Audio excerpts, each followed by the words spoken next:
Coba deh, lihat benda yang lagi ada di tangan atau saku kalian sekarang. Yap, gawai kalian.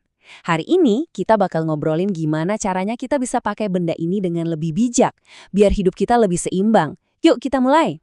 Pernah nggak sih, kalian ngerasa udah sejam lewat cuma buat scroll-scroll media sosial doang? Atau tiba-tiba panik pas sadar gawainya ketinggalan di rumah? Pertanyaan intinya tuh sebenarnya simple. Gawai yang ngontrol kamu atau kamu yang ngontrol gawai? Ini nih yang bakal jadi inti pembahasan kita. Oke, ini dia gambaran pembahasan kita beberapa menit ke depan. Kita mulai dari sejarahnya gawai, terus kita timbang-timbang baik buruknya. Kita juga bakal lihat lebih dalam soal ancaman kecanduan game, baru deh kita cari cara jadi pengguna cerdas dan dapetin kunci hidup yang seimbang.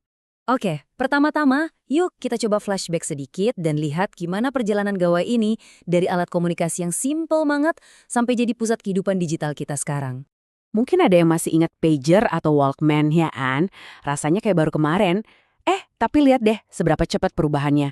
Dari alat yang fungsinya cuma satu, kita loncat ke smartphone yang bisa segalanya. Terus tablet dan laptop buat kerja.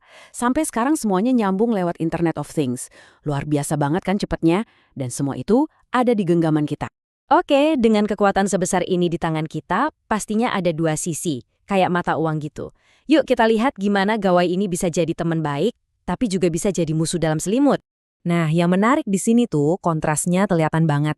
Di satu sisi, gawai itu ibarat jendela dunia. Informasi cepat, ngobrol gampang, tempat kita jadi kreatif. Tapi di sisi lain, ada harga yang mesti kita bayar. Kesehatan bisa keganggu, risiko kecanduan itu nyata, dan privasi kita juga bisa terancam. Yuk, kita bedah dulu sisi positifnya. Gawai itu bisa jadi asisten belajar pribadi yang keren banget. Mau cari bahan tugas? Gampang. Mau tetap nyambung sama keluarga dan teman-teman? Bisa banget. Bahkan ini bisa bantu kita ngembangin skill digital yang penting banget buat zaman sekarang. Belajar pun jadi jauh lebih seru kan?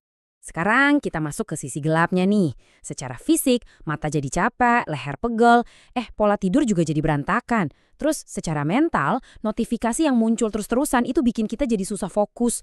Belum lagi media sosial yang kadang bikin stres dan cemas. Gara-gara kita jadi ngebanding-bandingin diri sama orang lain. Parahnya lagi, karena semua serba instan, daya ingat kita bisa jadi tumpul.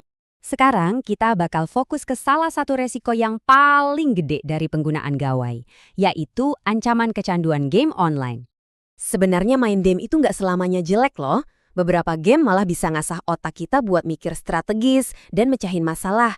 Tapi, nah ini dia, batasnya itu tipis banget. Kalau udah kelewatan, risikonya gede banget. Kecanduan yang ujung-ujungnya bikin kita malah ngejauh dari dunia nyata. Nah, ini nih yang penting banget buat kita perhatiin bareng-bareng. Ini adalah tanda-tanda bahayanya. Coba deh, tanya ke diri sendiri. Waktu main game udah nggak kekontrol belum?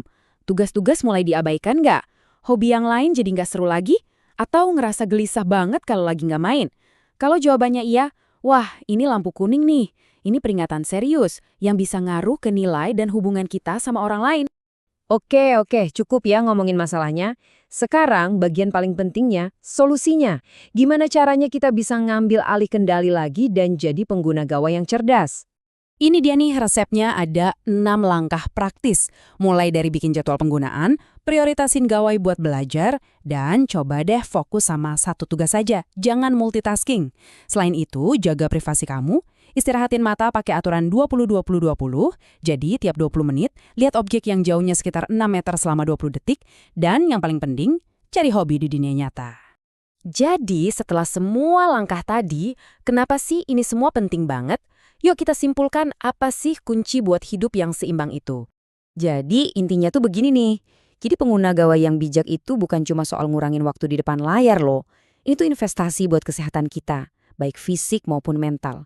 Ini cara biar kita lebih fokus dan produktif, biar kita tetap jaga hubungan sama orang-orang di dunia nyata. Dan yang paling penting, ini buat ngebangun kebiasaan digital yang sehat buat masa depan kita nanti.